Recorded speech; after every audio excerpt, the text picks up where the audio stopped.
Well, welcome to the show. I'm Brendan. I'm Corey, and this is Our View from the Bench. Welcome back, Benchwarmers. It's time to see who will hoist the Stanley Cup. You see, the Stanley Cup Final starts on Saturday, and we're going to give our predictions for the series. So as Laszlo Holmes likes to say, let's do that hockey. As they say in hockey, let's do that hockey. I'm Corey, cup-carrying glove. And I'm Brendan, big McJesus fan, and this is Our View from the Bench. Before we get started, if you're not already, don't forget to subscribe to the channel and hit that notification bell so you never miss any one of the new episodes. Also, if you could please do us the favor, if you like what you see or hear, please don't forget to hit or smash that like button. Smash it for us. It's free, man. It's free for you. It's free for us. And helps out the channel a lot more than you probably think. Stanley Cup hockey, man. We are here. Ooh, Stanley Cup Final. Yeah. Yeah. All right. Well, yeah, you're right. Final, because technically Stanley Cup hockey has been going on for some time now. Real quick before we break into it, the channel doesn't do a ton of hockey. That's a little bit on me. You know what I mean? I'm not the hockey pro. Corey is the sports encyclopedia. Also works obviously in hockey, so he's a lot closer to it. I enjoy hockey, but I'm just not as into it as the other sports. So apologies for the hockey fans out there. Starting next season, we're going to try to include a little bit more material. But we are here to discuss the Stanley Cup Final and give a couple predictions because we do follow, especially Corey. So, before we jump into our predictions, though, we kind of wanted to give a little bit of facts or tidbits or interesting things about the cup itself for those who may not know. Because when we started doing the research on it, it was things that we didn't really know. So, you want to start with like the that makeup of the trophy? Obviously, to me, it's one of the most beautiful trophies that there is in at least North American professional sports. So, it's one of those. It's the coveted cup. You know what I mean? Oh, it's beautiful. It's crazy too. You say like we were looking up information to like find out more about the cup, and I was learning things even though I've been to the Hockey Hall of Fame and seen the cup twice. Like I should know more about it, but you know everything, Corey. It's just such a crazy story of how it became the cup and how it's like okay, so it started with just the bowl part at the top, and then they added some more rings, and now they've added the extra rings where it's now almost 3 feet tall. It weighs almost 35 pounds. Like, so it's evolved over time, but as far as like we've been known hockey in our lifetime, it's been the same.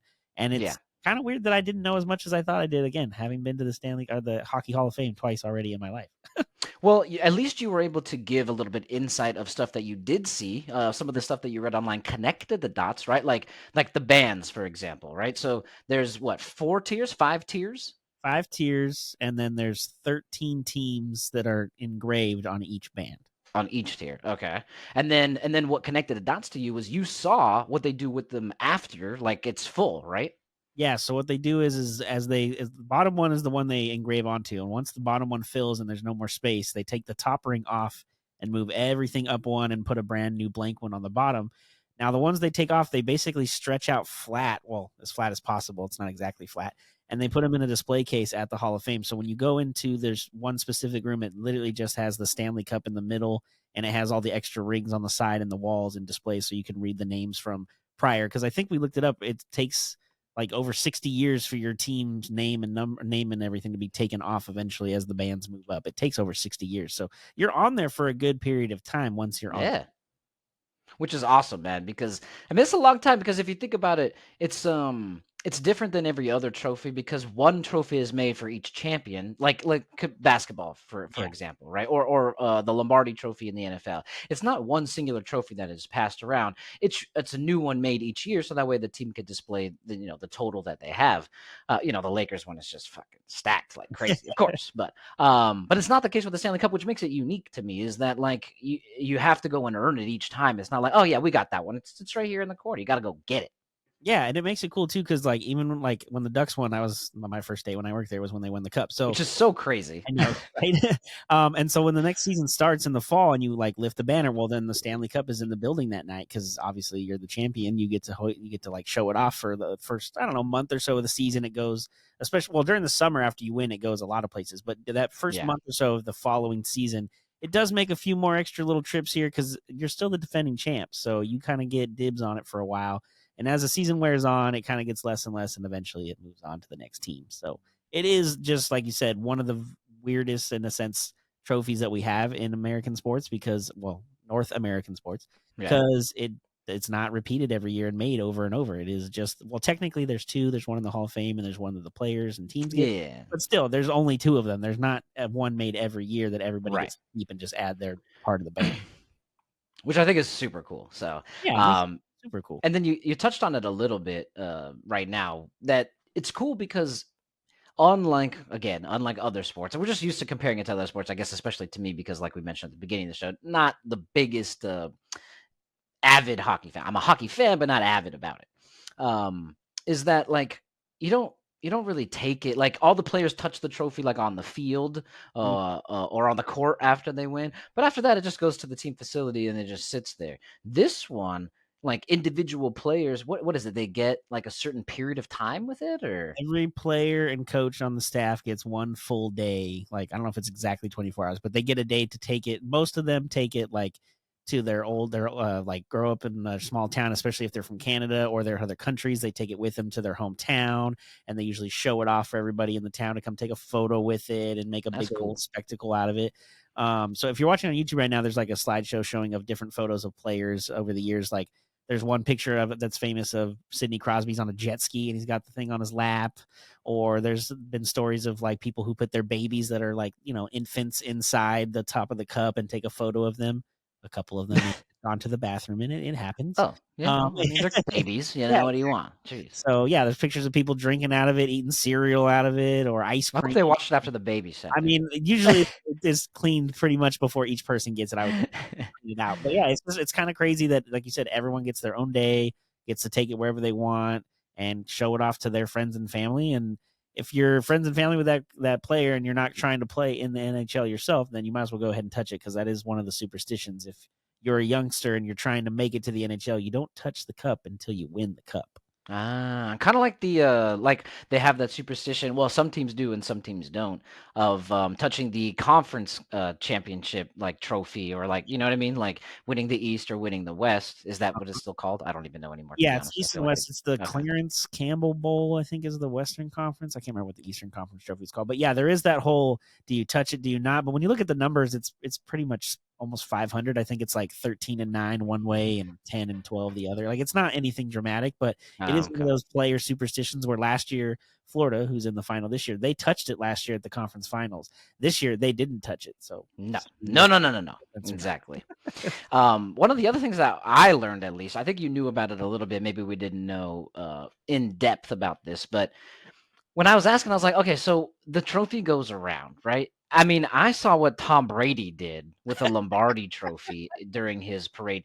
You got to be careful with this motherfucker. It's 3 feet tall and it's historic. You know, you're right. And if one Lombardi makes it to the bottom and go get a diver to get it, but come on, man, you got to be careful with this trophy. And that's exactly what the NHL has made sure to do. I learned that you knew this, you didn't know the details again, but they actually have someone, an individual person, who is constantly with the cup, right? Yeah, the keeper of the cup is technically their title, and it's his name is Phil Pritchard. He's been doing it since 1988, so basically as long as you and I have been alive. Yeah, when we heard it, it was September, so I was 1 month old and you weren't even freaking born yet. But that's crazy. Yeah. So he's been able to. I mean, these players in the NHL are from all over the world: Russia, Sweden, Finland. So the trophy goes to a lot of these countries, and he gets to travel with the trophy. I mean, that's not a bad job. You get to go see the world.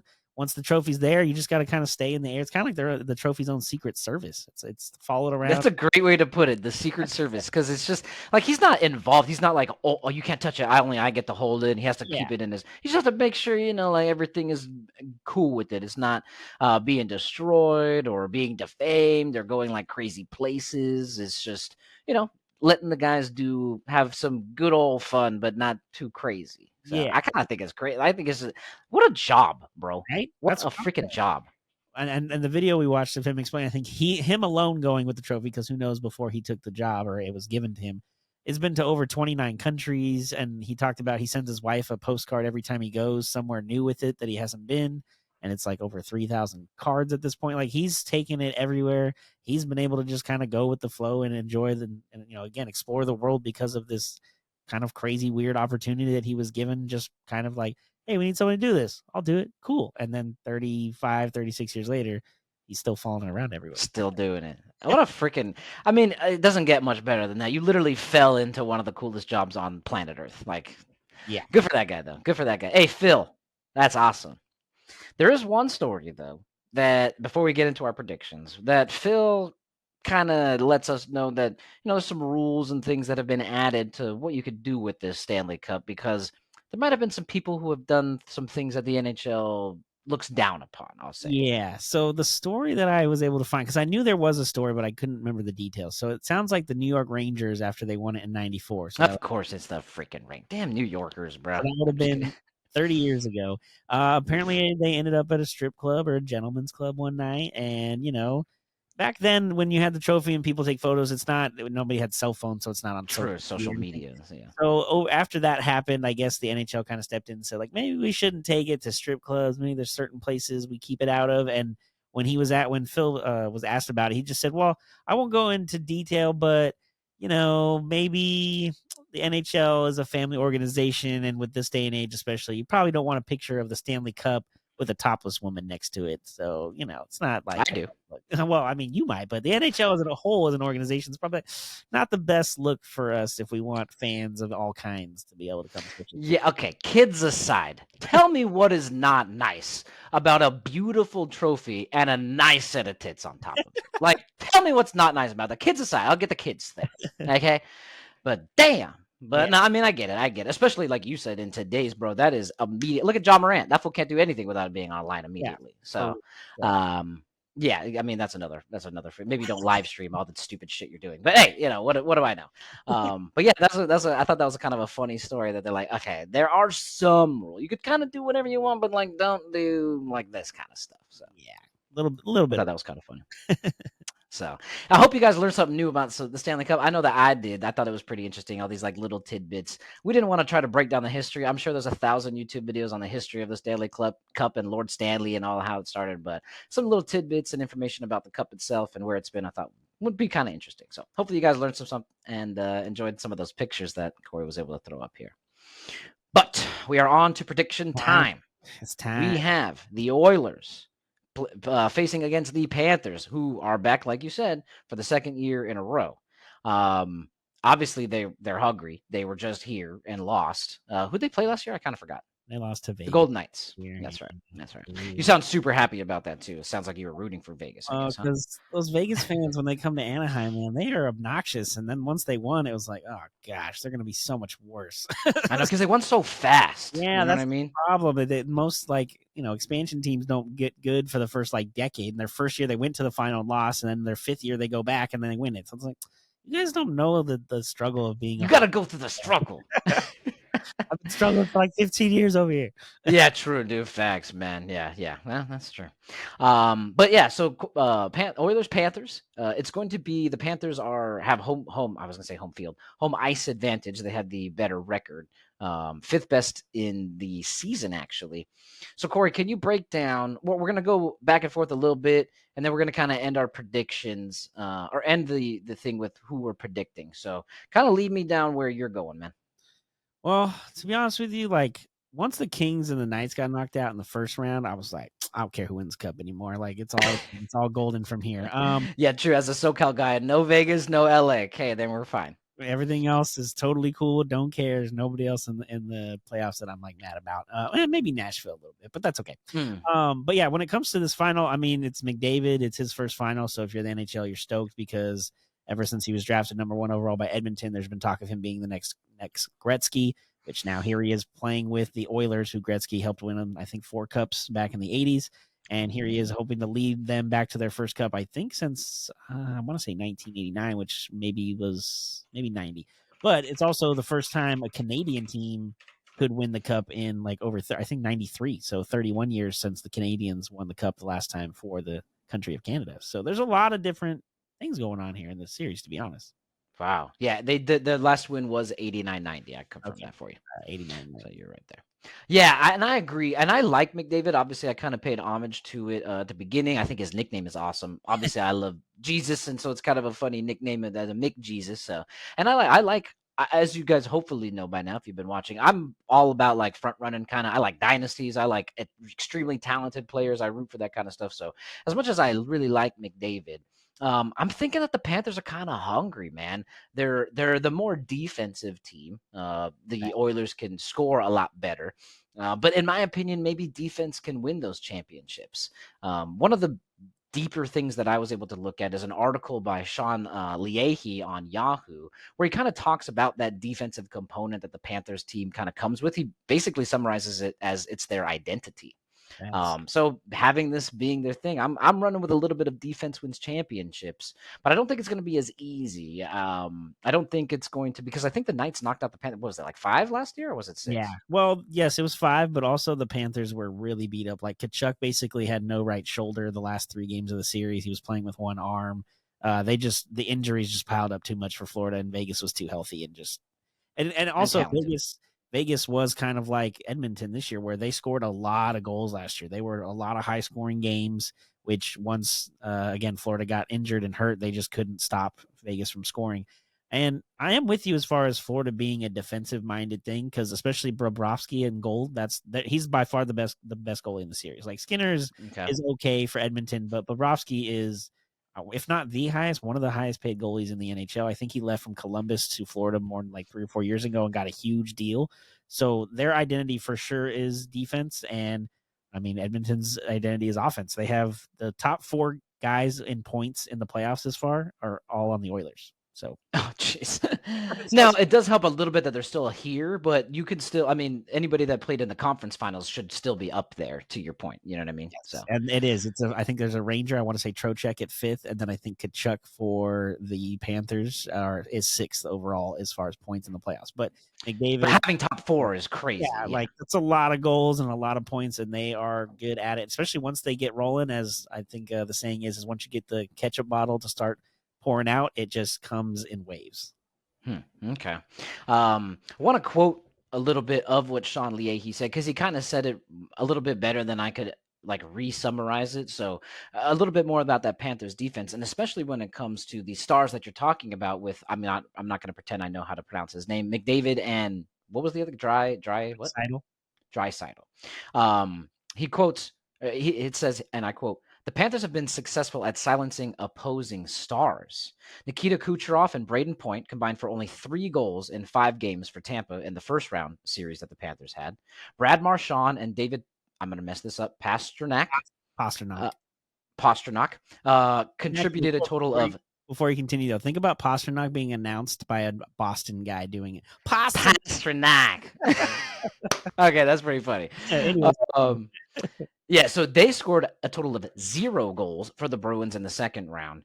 And I'm going to mess this up too. Mika Zibanejad and Artemi Panarin and Chris Kreider only scored 2 goals in 6 games for the Rangers in the Eastern Conference Finals. So those high-flying stars, the 4 ones at the top with all the points, it's actually one of the things that the Panthers have been good at least, is silencing the stars and making, if possible, which it obviously hasn't been, the others beat them. Yeah, which I mean, thankfully, if you're an Oilers fan, they have a lot of guys that can score. Zach Hyman, Nugent Hopkins, even Bouchard, their defenseman, I think has had a couple goals and doing pretty well in this playoff. So there's a lot of guys scoring. It's not just McDavid. McDavid is more of the, I wouldn't say he's like Crosby, but he's more of an all around where he gets a lot of assists too. It's not that necessarily that he scores all the goals. Now he does have some really nice ones, including the one in Game 6 against Vancouver to get them here. But it's not all McDavid. There are a lot of guys that do a lot of things, and especially when we talked about Florida being defensive minded and then them being offensive minded. Oilers have the best power play in the playoffs at 37%. So they're scoring a ton. Now, Panthers have the second best PK, which is a penalty kill, at 88%, but Edmonton has the best at 93%. So Edmonton's kind of doing a little bit of it all right now. Now, their opponents might not have been as good to get here compared to Florida's path, so that might be part of the reason the defensive identity thing for them makes a lot more sense and is more prominent, and probably why they're the favorite. Got you. To go along also with the power play that you were talking about, when diving back into the defense, Leahy from Yahoo kind of goes on and says that the Bruins in the second round went 1 for 17. The Rangers in the third round also scored only 1 of 15 opportunities. Now, the Lightning did better in round 1. They went 4 of 20. 420. But after the first round, that was the first round. It was the most, it was Bruins then Rangers. They were able to kind of take it back, kind of increase that PK that you were talking about. So I think it's going to be a really defensive juggernaut against that offensive juggernaut, and we got to just kind of see who comes up top. You know what I mean? Yeah, no, I'm excited. I think the NHL is probably not super stoked you got Florida instead of the New York Rangers because the media market's there. But True. you Yeah. got Edmonton, and Edmonton with McDavid and everything in Canada, the whole country is going to be watching. Maybe not Toronto because they hate Edmonton, but the rest of Canada should be rooting for Edmonton because again, no Canadian team has won since '93, so it would kind of get that. And the last time Edmonton was there, I think was '06, and they lost. So there's a lot riding on this. Edmonton fans are crazy. So I hope that, and I mean, as a Ducks fan, like they're in our division, so I like don't want to root for the Oilers. But there's also like 3 former Ducks on the team. So Corey Perry Okay. is there. We traded Adam Henrique and Sam Carrick at the trade deadline to Edmonton this year. Got their first round pick, so thanks for that. We have 2. Nice. So rooting for those guys. Like Henrique's been to a final once as a rookie. I think he lost as a Devil against the Kings, and Carrick's been there. Perry has now in his 5th final appearance, and with his 5th different team, mind you, as well.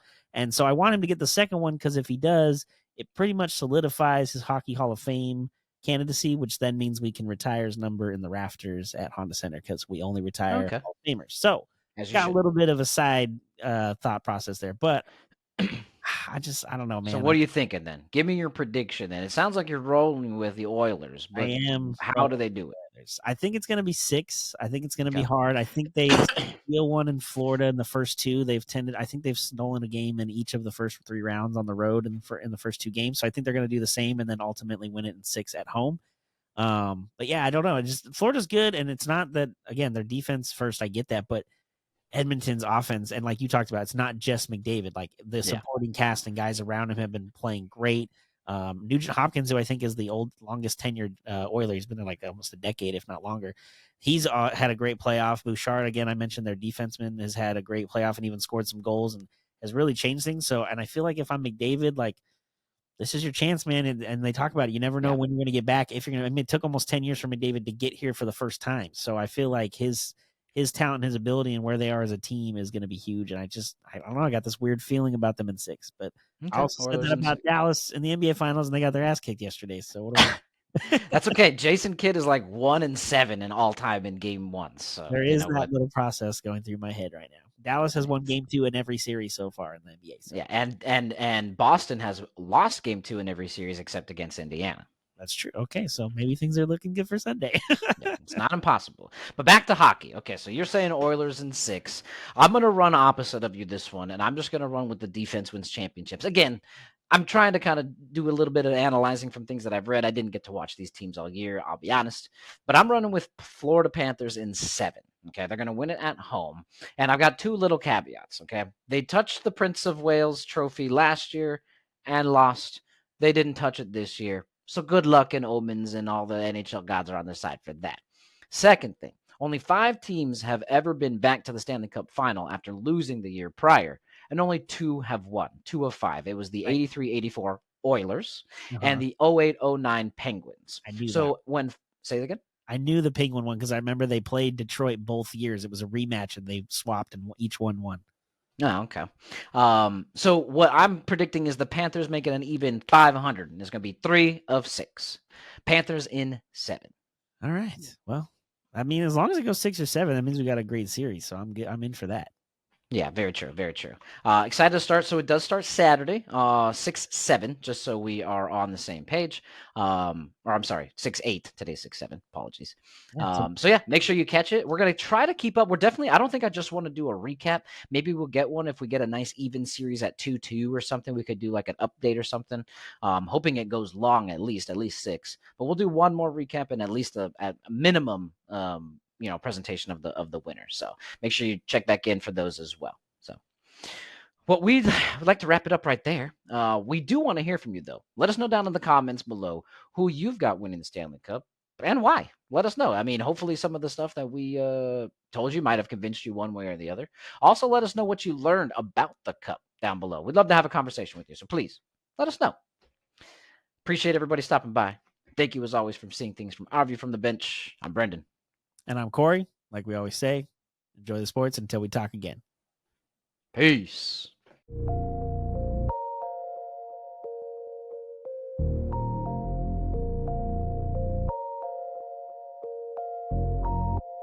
This was a Sycamore Fourth Studios production.